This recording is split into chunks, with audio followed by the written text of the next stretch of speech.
Give us your full name with your maiden name. MaryFrancesBrandon. Okay. And when were you born and where were you born? Well, I was born on what is now Greenland Drive, the first house on the right where the doctor, I can't think of his name, has his office now. John's. Dr. John's? John has Across his office. from Evergreen Cemetery. Across from Evergreen Cemetery, yeah. What was the house address? Do you remember? What was the house? House address? Oh, yeah, 512 Ewing Boulevard. Ewing.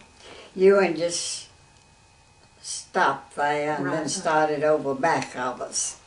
Okay, and what was the date of your birth? 1909, November the 1st. And what was your mother's name, including her maiden name? Well, her name I think was MaryFrancesJones Hooper, but she always went by Fanny Hooper. Okay. And I thought that was just a nickname, but when I found her elementary school certificate, it has Fanny Jones on it. Well, Fanny is a nickname for Frances. Well, that's what I thought in it, but I don't know. She had an aunt that was Fanny, so whether she was actually named Fanny or whether she was actually named Mary Frances, I haven't been able to find out. Okay. And what was your father's full name? Edgar Walter Hooper. Okay. And what did he do? What was his business?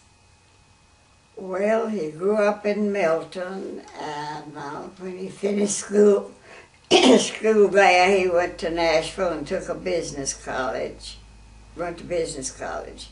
And he came back and worked in a grocery store for a few years, and then he went in partners with Mr. Jim Butler, and he had a clothing store from the time I was born until the Depression. And where was that? It was on the west side of the square, right where, well, it was the third building from the corner of West Main Street. Okay, okay. And I don't know right now what's in it, some business, some office. right. And when did your family start coming to First Presbyterian Church? The oldest member of your family start coming? Daddy, I guess, was the first one that came. And I don't know when he started, but I assume soon after he came to Murfreesboro to live. From Milton? From Milton on. Right, right. Okay, you were telling me the other day that that you didn't come into the church until you were 4 years old, or did you start coming when you were a baby? No, I don't. The first time I remember coming to church was when I was baptized, and I was walking then. We sat down by where I sit now, the third or fourth pew, and my younger brother was not walking. Daddy carried him. But I guess the reason for that was that Mother was a Methodist, and I had a half-brother whose mother had died when the second child was born. And he went to the Central Christian Church with his mother. And something happened one Sunday that upset him. And he came home and said he never was going back there. But, you know, being a little, I reckon he was 12, maybe 11 or 12, they didn't pay him much attention. But the next Sunday he got dressed to go to Sunday school. And he said, well, I told you I wasn't going back, and I'm not. But I'll go with you, Mother, to the Methodist Church, or I'll go with Daddy to the Presbyterian Church. And Mother says, well, the proper thing to do is for you to go to the Presbyterian Church, and I'll go too. So I don't know just when that was, but it was when I was a baby. And so then that's the reason I was not baptized until I was, I guess, 4 or 5. Okay, because they didn't baptize babies in the Christian church, did they? No. No. I forgot to ask you about your brothers and sisters. Tell us what their names were. Well, my old half-brother, my older brother, was Edwin Hunt Hooper. And my next one was John William Hooper, and then Ernest Walter Hooper. And you were the only girl? Uh-huh. Okay. And you were the youngest? No. No? I was the oldest of, I was older than John and Ernest. Okay. Oh, okay. All right. Were you married in the Presbyterian church? No, I was married at the Manse, which was a brick building over there on Lytle Street. Okay. Is it still there? Yeah. Okay.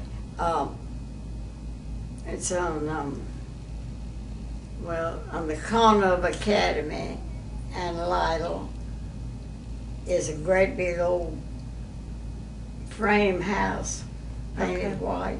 Okay. And next to it is a brick building it's on the left going from town. Okay. Okay. And who was your husband?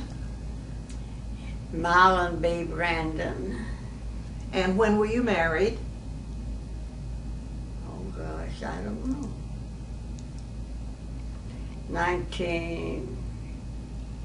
December the 1st, 1931.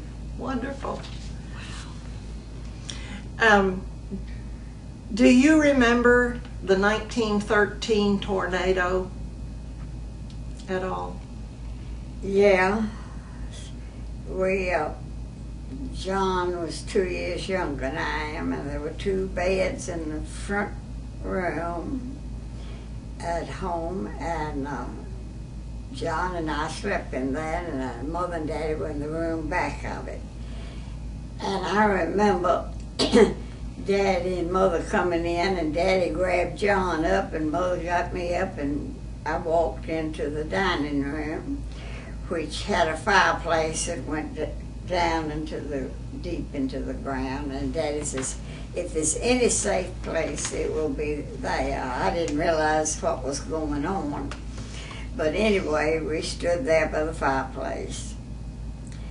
And about that, in a few minutes, we heard a crash. And Daddy went to see what it was. And of course, I took every step Daddy took as long as I could. So I followed him in, and he opened the door, and a tree had come across the corner of the house, part of it right over the bed John was in. Oh my. And then I don't think I remember, only just hearing him talk about it, that Miss Eva Lewis Smith was the organist, and she and her daddy, the preacher, went down the morning after it, and she played the organ. But the whole top of the church, I understood, had fallen in. Do you remember any other things about the tornado and the church? People talking about any specifics that you can think of other than the playing the organ, or? No, except the choir loft.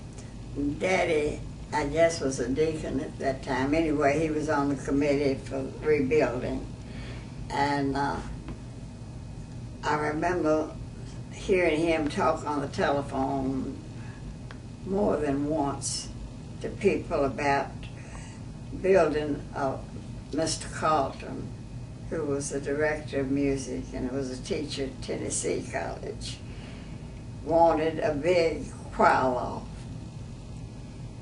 And Daddy thought he ought to have it too, and so a few people disagreed. I don't know whether it was the expense of it or tradition that they didn't want things changed, you know. So, but they got the big choir loft. And where was the choir loft before the tornado? And I think in the back of the church. I'm not Up sure. in the, was there a balcony at that time? Not that. I don't ever remember being in the old church. Okay. Okay. So I really don't know. Okay. You've seen the pictures, so you know more Right. about Right. what it looked like, I expect, than I do. Do you know anything about the stained glass windows and their history? Do you know when they were put in, or were there any windows put in that you remember having them put in? No.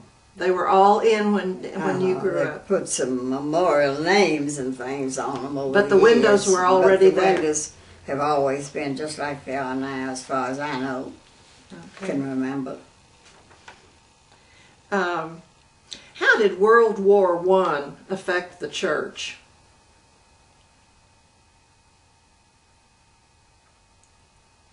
I really have no idea. All I remember about World War I was in the first grade and marched around the square waving a little flag. Oh, wow. Well, I'll take that back. I do remember going down to the railroad station. Seeing soldiers leave, groups of them. I don't know whether they were my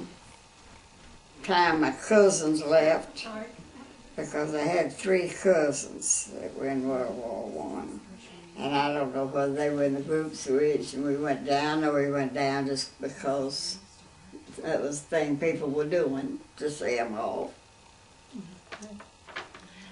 And then, while we're on the war, talk about World War II. I'm sure you remember more about that than... Yes. What did the church get involved in any way in World War II? Very much so. You asked about Lockie Smith a while ago.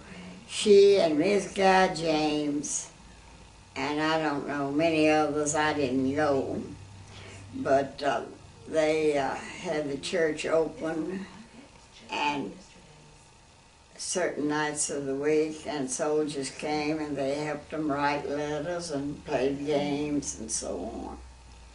Were there a lot of soldiers that left for the war from our church, or was there, well, how shall I say,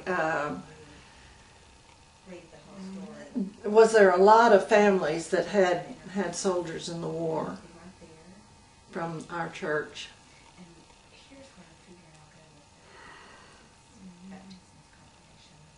You know, I really...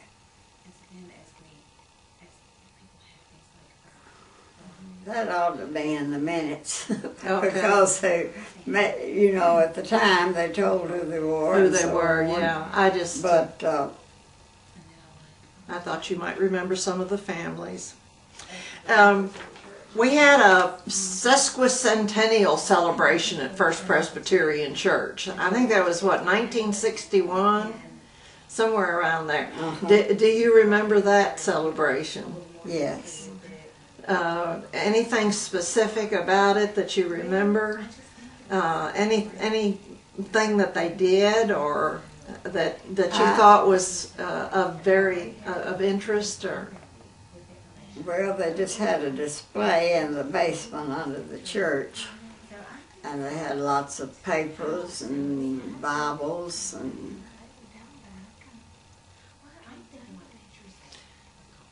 When you say display, were there lots of pictures, or? A few, not many. Not many pictures. They had some tables around the wall with them on. And it seems to me that we had some kind of a program down there. I don't know exactly what it was now. Did you have any programs during the worship service or anything to celebrate? I don't think so. More than just mentioning them or prayer for them. Yeah, right. What was the most significant event that you remember that happened in our church? I was afraid they were going to ask me something I didn't know. Yeah. Or it can be more than one. They have chapel. Do you remember the chapel? Yes, I do. Well, I guess I was mostly impressed when I went to was a teenager in the Christian Endeavor, and we had the convention there. And we had a sunrise service in the choir loft. And you can imagine a pretty summer, early, late spring morning, as the sun came up, be sitting in that choir loft. So I think that's about the most inspirational thing I remember. Were there a lot of people that attended, or? Well, Because you were all, was this it was just the teenagers? teenagers, So this would and they came from around in the county, the different churches, and from Franklin and some from Nashville. So this would have been the early 1920s, right? When you were about 16, 15, 16? Yeah, Okay. yeah, I think it was before I started to high school. Oh, okay. Over the years, how has the worship service changed?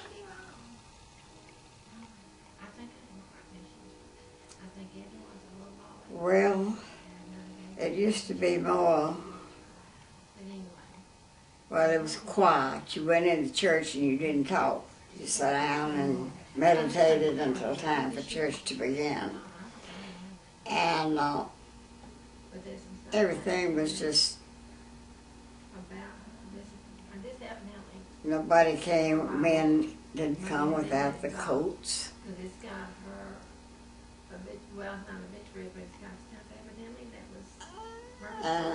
I don't know, it was just a little more, it was just calmer and quieter and more dignified, I guess you would say, than it is today.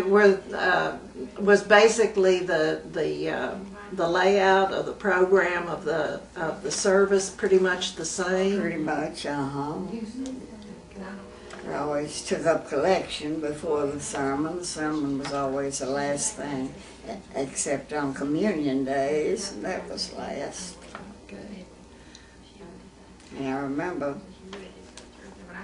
I think most of the preachers, if not all of them, when they finished communion, they would say they sang a song and left The benediction. at the, The podium? to commemorate it, that's what they felt they did at the Oh. early one. Well, what types of hymns did you sing? Were they pretty much like what we sing today, or were they the old gospel hymns, or?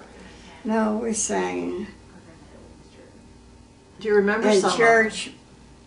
Well, the first of our hymn book now is made up of Holy, Holy, Holy, and that kind of we sang mostly those type of things in church. Now, we had a little green book that had a lot of good songs in it that we sang at Sunday school and Christian Endeavor. Tell us about Christian Endeavor, because we Well, don't have that today. no, they just changed it to just the young people of the Right. church, I guess is the only name you have now in the youth of the church. Youth group. Well, we started with juniors, which took in, I guess, about the 6th, 7th, and 8th grades. And then we had an intermediate group that took in the other older ones. And the juniors met on Sunday afternoon. And one year, when we were teenagers, a couple of us and I had one for preschool children of 1st and 2nd graders. It didn't last very long. They came with their older brothers and sisters, but we didn't have too many, and we didn't know what we were doing, so it didn't last too long. And was it a really active group in our church? Oh, yes. It was, well, we went to Avoca, to conventions every summer. And we had a convention, and either in Nashville. Well, we went to Chattanooga once for a convention. And went to Franklin. We went to McMinnville and other places. A meeting is just a regular Sunday evening meeting. At Avoca, was that where? We had a magazine that was put out particularly for the Christian Endeavor. I don't know who put it out, but anyway, it had a program in it for us to follow every week. And the Sunday schools, did they have Sunday schools for children in the early years, or? Yeah, the first thing I remember, you've got pictures of the old, it may have been there for when you were here, the old building before we built the new part on the back, that old rounding building. Mm-hmm. Then the basement, the steps that go down to now over where they have the, what do we call it, the Annie Clayton room. Anyway, it was down, Sunday school for the primary was down there, and I thought those little red chairs were the finest things. And they had a blackboard on a frame, and Miss Elby McFadden, who was a home missionary, I don't know whether she was paid for it or whether she just did it on her own. The McFaddens were big church members and backing. And there was a building over in Westview, somewhere along there where Hooper, kind of back of where Hooper Supply Company is now. And she went every day, and I don't know what cheering went, but it was cheering from that neighborhood, I guess. They kept them while their mothers possibly worked in the mill over there somewhere. But I remember going in the Wesley House once, but I was not old enough to go to be of any service. What were the ministers' styles of preaching in the early years that you remember? Were they hell and brimstone, and or was it?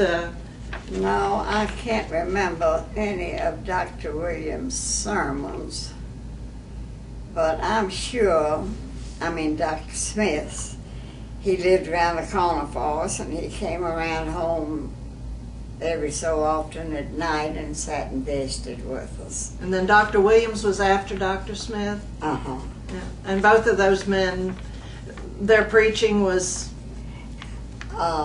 Well, Dr. Smith was down to earth. I remember in prayer meeting once when Ms. Coffin had run over a child on a bicycle.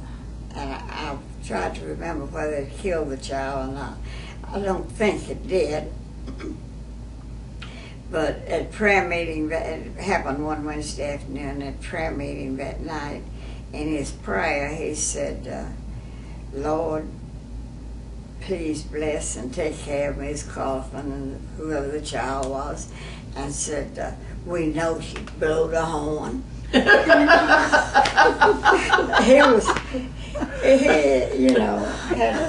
visited everybody, not just members of the church. Okay, you've said something that's tweaked my interest. You had Wednesday evening prayer service, right? Uh-huh. Did you have a Sunday evening prayer service? We just had a regular service. Just on Sunday morning, but not in the evening? Yeah, we had. You had one at night too? Yeah, we had Christian Endeavor for the older ones at 6, and then church at 7. Oh, okay. Just had a regular And then service. at what time in the morning was church? 11 o'clock. 11 o'clock. And Sunday school was before that? 9:30. Yeah. Okay. Dr. Williams' sermons were pretty much, well, that was the time they begun to open more stores on Sunday and things like that, you know, work on Sunday. And he preached a lot against not keeping the Sabbath day holy. And then I know he preached one sermon I remember to not let your left hand know what your right hand was doing. And I still don't now. I don't know the point to it, but anyway, That was the thing that impressed me at the time. How you could let your left hand, and right hand, not know what the other one was doing, but he wasn't. He was referring it to something else, but I don't remember what now. Do you remember in town, were there any other Presbyterian churches at that in those early years? There was a couple in Presbyterian church. Yeah, but that wasn't no regular. It was. I don't remember when they didn't have it. Okay.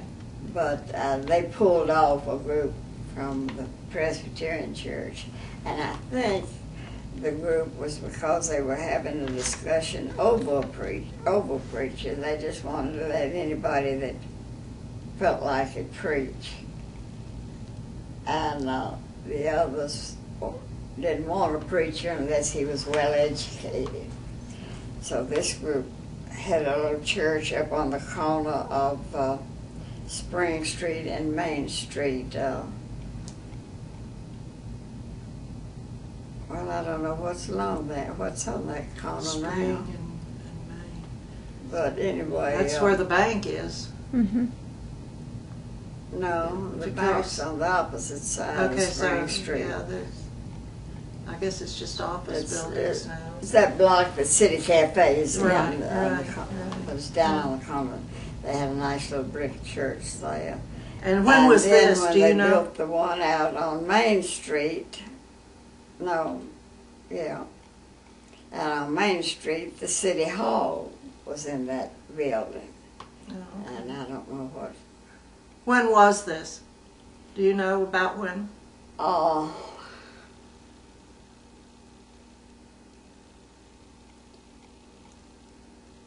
I guess about the 50s, maybe, between 40s and 50s.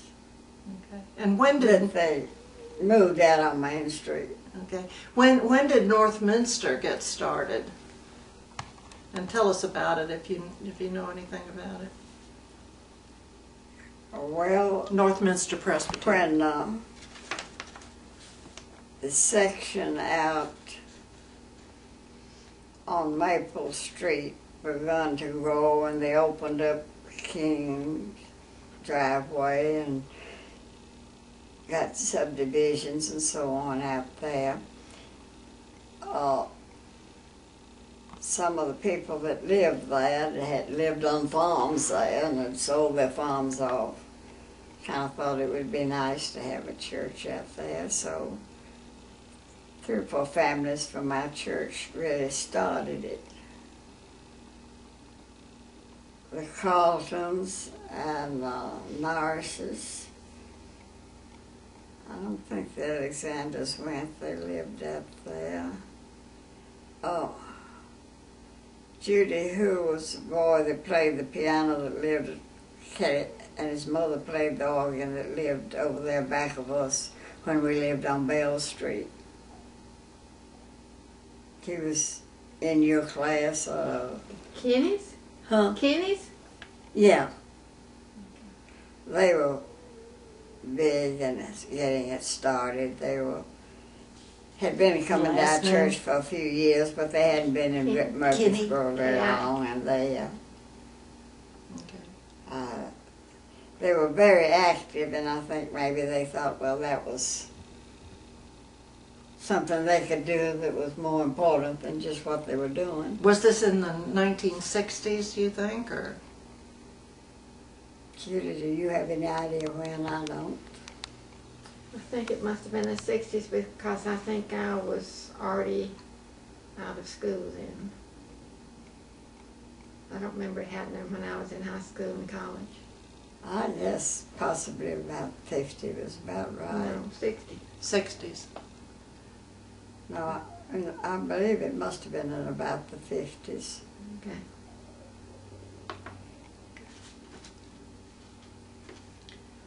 The late 50s at that, I guess, because I think we were in Hillsborough at that time. I don't think we were in Murfreesboro then.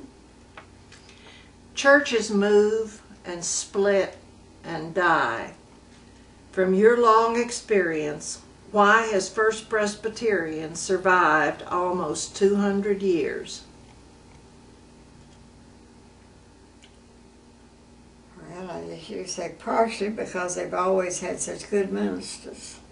And they've stayed a long time. They haven't, like lately, they've changed often. But Dr. Smith was there when I was born. He baptized me, and he stayed there till he died.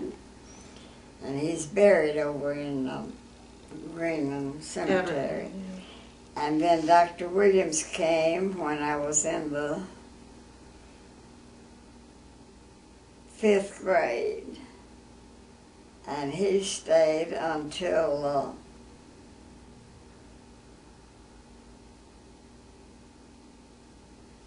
well, I guess he left in the 60s maybe. Oh, he was there that Oh, long. no, that's wrong. Do you remember him? Lou Allen was there. Huh? Lou Allen was there in the 50s. Lou Allen, well, Yeah, he Lou Allen stayed was there. that long anyway I don't remember until when Lou Allen came, came. but Lou Allen was there in the part of the 50s anyway. I don't have that list handy. And Lou Allen stayed I do. Oh, you got till the his list. children were through college. And they were, except There one, it they is. were small. Page 30.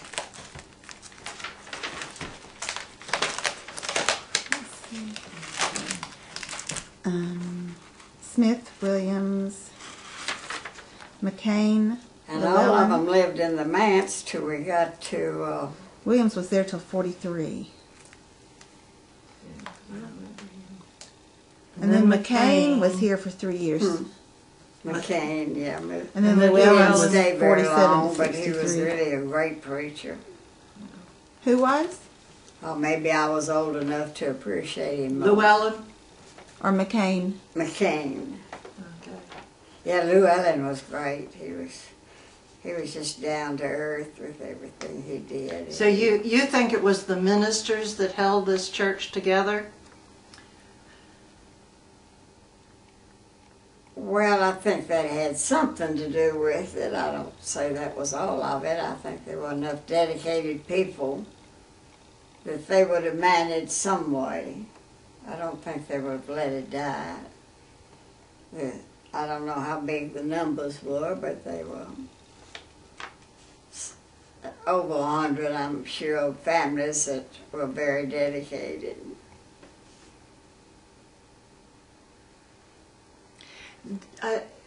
We've supported, that I know of, in the last 20 years that I've been in the church. Actually, I've been in it 30 years. But it goes by in a hurry. Doesn't it? I would have guessed that. And we've supported the small churches like Cripple Creek and Christiane and all. Have we always done that? Supported the small churches, or is this I think so. over the years? I know Daddy, after he lost the store, wrote insurance, and I know he contributed to Stones River Right. by paying their insurance. Oh, really? And other people did too, and lots of times young people would go out and have programs with them and so on.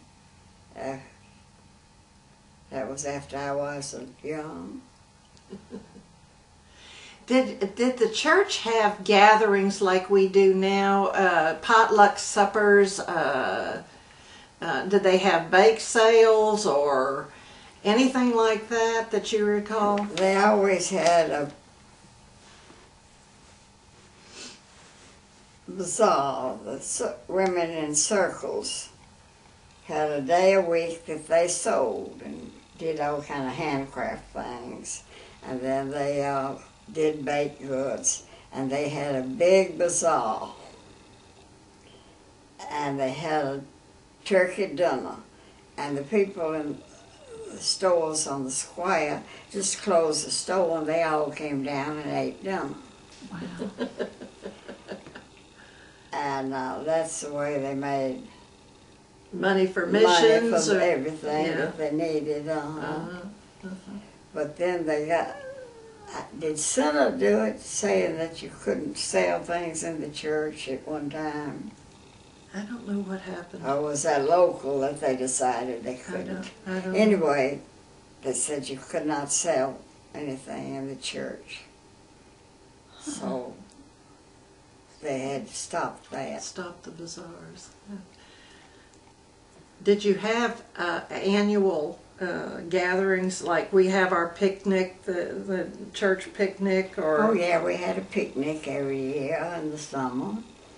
We had a watermelon feast. Mr. Ryan, who's Moffat's granddad, Oh yes. had a farm out on Battleground Drive, and he raised watermelons. And he always had all the church members invited out there to eat watermelon one day. I guess we went on Sunday afternoons, I'm not sure, but anyway. I went to the Ryans and ate watermelons as a little girl. And tell us about some of the festivals of the church, like Christmas or Easter or Ash Wednesday, or any of the that you recall. I don't know of anything that they did special. Now, when they completed the basement under the church, it didn't even have a floor in it. It was just a dirt floor. And they concreted that and put curtains to the windows and built up sliding walls. So they had a hallway kind of down the middle. And then divided both sides into two parts. So they had 4 classrooms down there. And they had a big celebration to dedicate that. And I remember Miss Edgar McAdoo, who was a very staunch member. She was an old maid, and her sister was, and she had a brother, and they were very good members. Did a lot for the church. And she did the dedication or speech anyway, and I remember saying, just think, we're the first church in Murfreesboro that has moving walls. That's great. See, I remember the silly things. That's I don't great. remember them That's wonderful. But I think that's what, and I know we have other questions, but that's kind of what I am so anxious to hear from you is what are your funny memories? What are the things that were just delightful for you growing up in the church? Didn't hear you. Speak louder. I know. Just talk louder. What were your favorite memories of growing up in the church?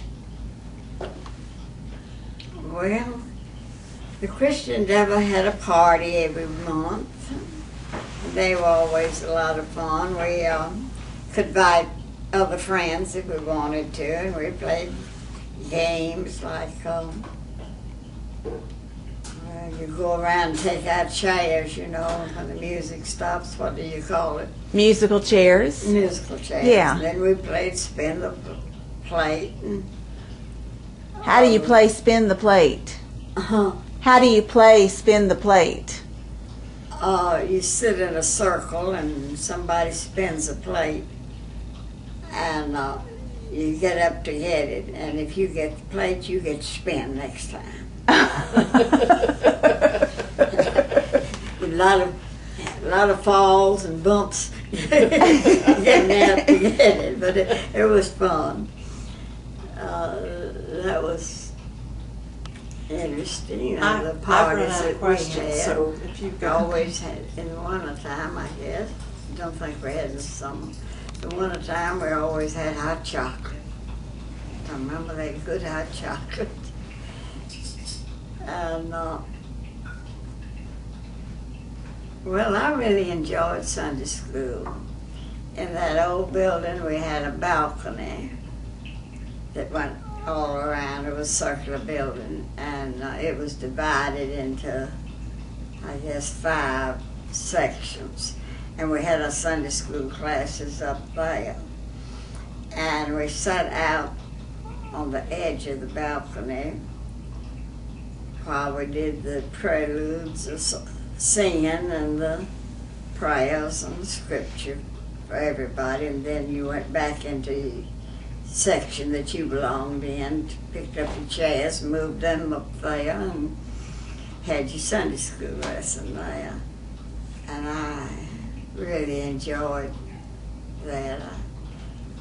Several teachers that I remember that were just excellent teachers, I thought. Who? The only one that I remember that was Miss Annie Campbell's sister-in-law, and she had taught our Sunday school class for a little while, and that's when Prohibition came back in. Uh-huh. And she quit taking certain magazines because they advertised whiskey.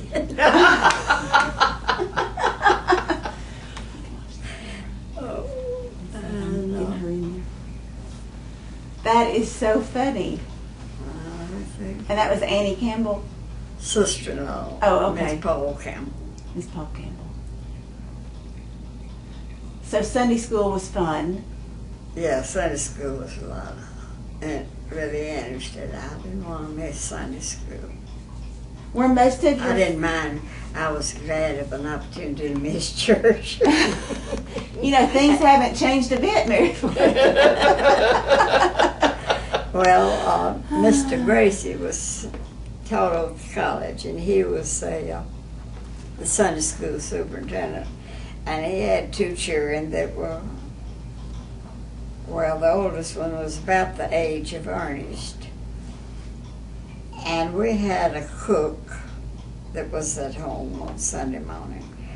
So some Sundays, Mr. Gracie would take me and his 2 children and Ernest out, and we played in the yard and at home. I was old enough to watch after the younger ones with somebody else in the house if I needed help. And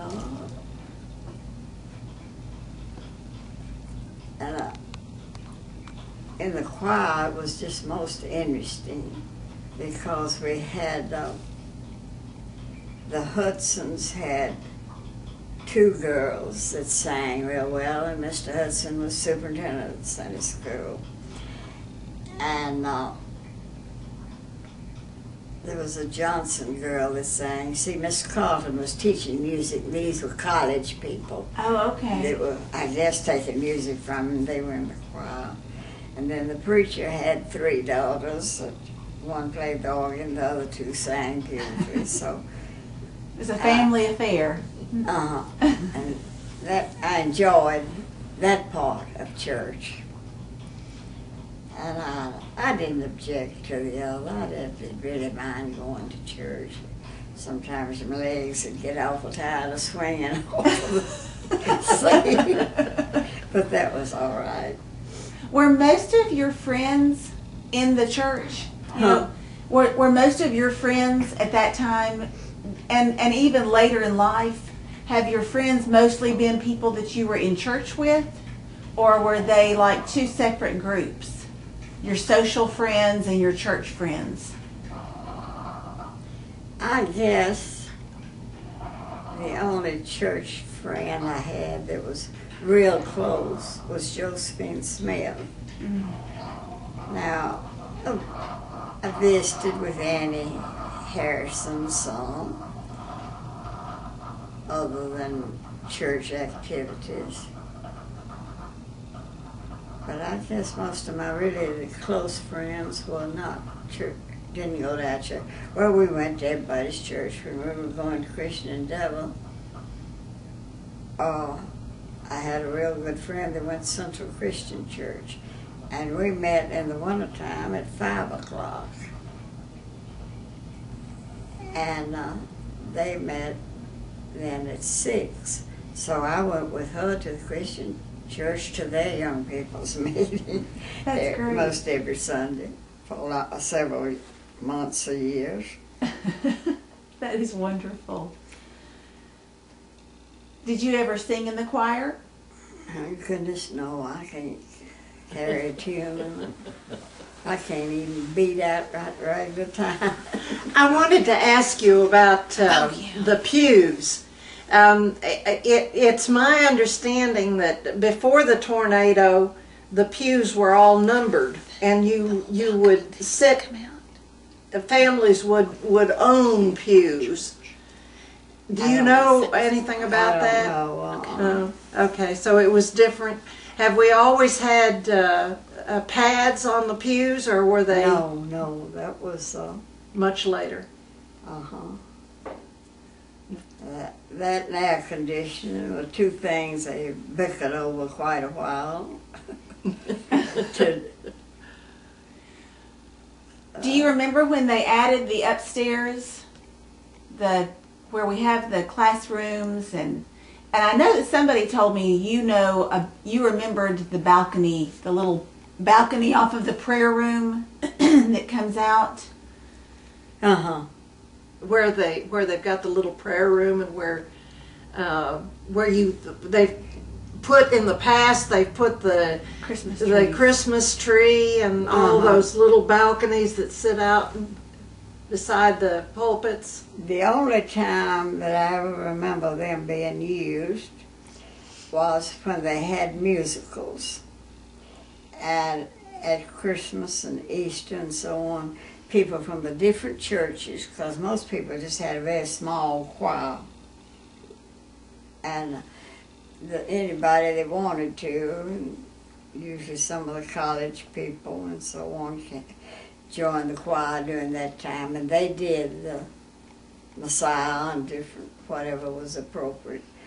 And then the night they performed, why everybody from other churches came, and those rooms, those doors up over the choir were open, and those rooms were full of chairs, and there were chairs out on those balconies. Oh, wow. And we always rushed to get there early to be sure we could sit in one of the little balconies. I think that would be the most fun. Yeah, it was. We just Were really those balconies there before the tornado? Do you know? I thought the church ended right where the choir begins, the old church, okay. but I may be wrong. So that would have been an addition. But I thought, Okay. and I don't know where I got the idea, whether somebody told me or whether I just imagined, that from the, the front of the choir ended the old church. Okay. And then those little rooms and so on back of that till you get to the Sunday school room, because there where you go in the steps up to the office and that part of it are just like they were as far back as I can remember. That hadn't changed any. When they tore down the old building, they just tore it down past that and added the other. You know, one of my favorite things that my mother told me about a house that she spent a lot of time in was how they would, as kids, they had hiding places, and they had things things that as adults we didn't think, we wouldn't have thought of. Were there fun things that you all did in the church? Were there, hide and seek? Were there neat places to hide? I know there are lots of nooks and crannies. On Halloween, we always made it real spooky by roaming around from one to the other. I know one year we ended in the balcony. And it was when the Llewellyns were here, and I was working with the young people, and I just told a story, Alice. And Ms. Llewellyn called me and says, do you have that story in writing? I said, no, I just made it up as a one. You know, I just had grapes skinned, and that was the eyes, and so on, that kind of thing that was passed around. Oh, that's great. And of course, with one little flashlight, when you wound around from the basement up through the church and all up to the balcony, you had a pretty spooky drive. Yeah. I get spooked if I'm there alone at night. Yeah. I get spooked. Well, now, you talked about when they had the walls that moved downstairs for the classrooms. Eventually, they built the part of the church where we now have Sunday school, right? Yeah. They built that. Where the nursery and all are. When Yeah. was that built? Yeah, when Ralph Llewellyn was here, they built that part. And then, of course, when they tore down the mall, it burned down, and they built this other out there. Next door to it was a stucco big house.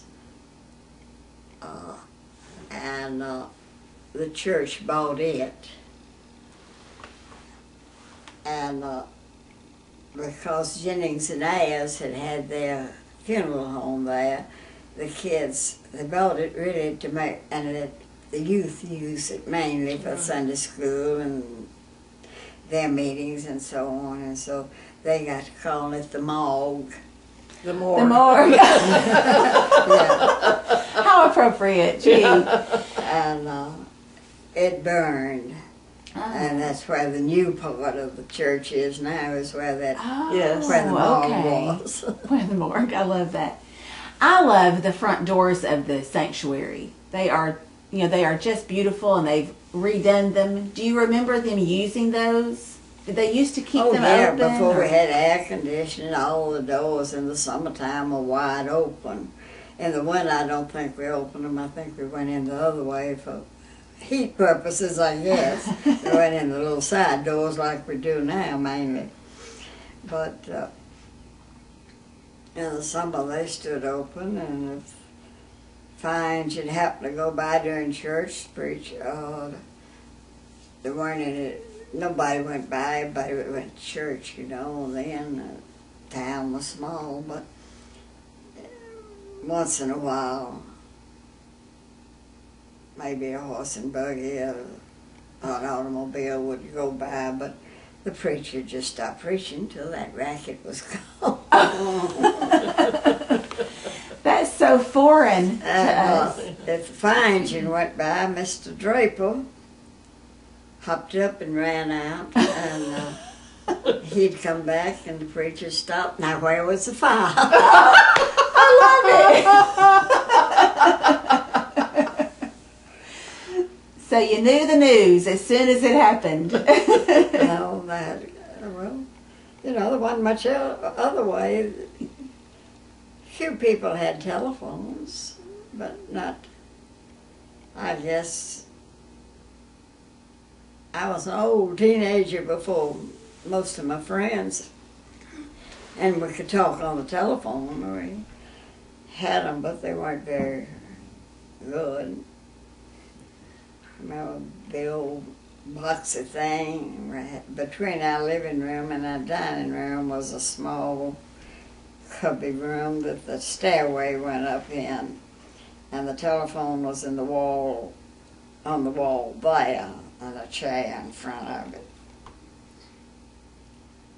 And of course you rang the bell to get the operator to ask you who you wanted. A lot of the times you didn't even have to tell them the number. You just told them who you wanted. And that was the day of party lines too, wasn't it? Well, We never did have a party line. I don't know. In the country, when I visit people in the country, they had party lines. And you didn't dare say anything that you didn't want broadcast because It'll be picked up. everybody listened on the telephone. No matter We had a party line, and I can attest to that. You know about yes. that. So you raised your girls. You raised the kids in the church. Did you raise your kids here? Well, a lot of the time, we lived in Las Casas quite a few years, and my husband was a Baptist, and it was during the war. We didn't have gas, so we all went to the Baptist church. Okay. And Jane joined the Baptist church there. So when we moved back to Murfreesboro, she went with her daddy to the Baptist church. And Judy was still younger, and she went with me to the Presbyterian church. So she joined the Presbyterian church. How about that? And Jane married a Methodist, so she's now a Methodist. Big one in Bell Buckle. That's neat. So what do you think has changed the most? Well, lots has changed in the church. But when you sit there on Sunday morning in your pew and you look around, what is it that you see that has changed the most, and what is it that has stayed the same? Well, I haven't gotten to the point that I can appreciate men in the shirt sleeves at church and shorts and things like that. In fact, I have worn pants one Sunday that it was real cold to church because I was afraid to. When you put on a dress, you're pretty cold up your legs when you're used to wearing pants around the house. I know Dr. Sims was a history teacher out at the college, and one Sunday night he came to church with a plaid shirt on and no coat and took a collection. And Daddy talked a week about it. It was just unheard of. Yeah, just unheard of. And you know, where we go to church in Florida, the people that take up collection, well, I seen one fellow with a tan coat on, but the rest of them wear black suits and a flower in their lapel. That's nice. And I said the other Sunday, everybody except one woman that was taking up collection. That's a change, women taking up collection. Yes. Had on coats. And I thought, oh, this, and they didn't just set them down, they had a prayer when they carried down. Of course, they'd been praying before they took up the collection. But I like it better after. I can see that. I understand what you're saying with that. Yeah. What about hats? Women in hats. I know hats. I remember when I grew up, everybody wore a hat to church. Oh yeah. And gloves and and those doors, when they're brass and polished good, and they get you'd have to take off your white glove if you didn't somebody open the door for you, because if you didn't, you'd go in with your hand back. Oh, I never thought of that. yeah. I love that. I love the whole hat and gloves. I think that's wonderful. Well, It messed up your hair good. well, and it was nice though. If it was messed up, you could put on a hat and it didn't matter. Yeah, that's true. That's true. I went with, well, I don't know whether you all remember Baxter Hopgood or not. Yes. But I taught with him over at McFadden the first year I taught. And he wanted to go to Nashville to his aunt's I don't know what you call it anyway. She was inducted into the I don't know, UDCs or something anyway. So my hair was a mess, but I had a hat that kind of covered it up, and I just took my hair up and put on my hat. And he didn't have a car. He was just boarding, and he didn't have any family here, so he and another couple and I went to Nashville to this meeting to take him. As soon as we got in, they asked everybody to take off the hats. Oh, no. I was really embarrassed.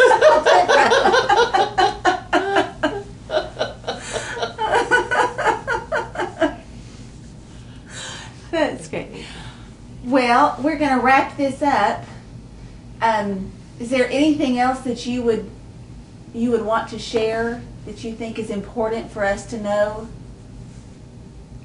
Well, I don't know that I said anything that was important. It was Mary Frances, everything you say is important, and you're such a jewel, and it's such a treat for us to be able to spend a little time with you. Well, I just enjoyed it. I love to talk, you know.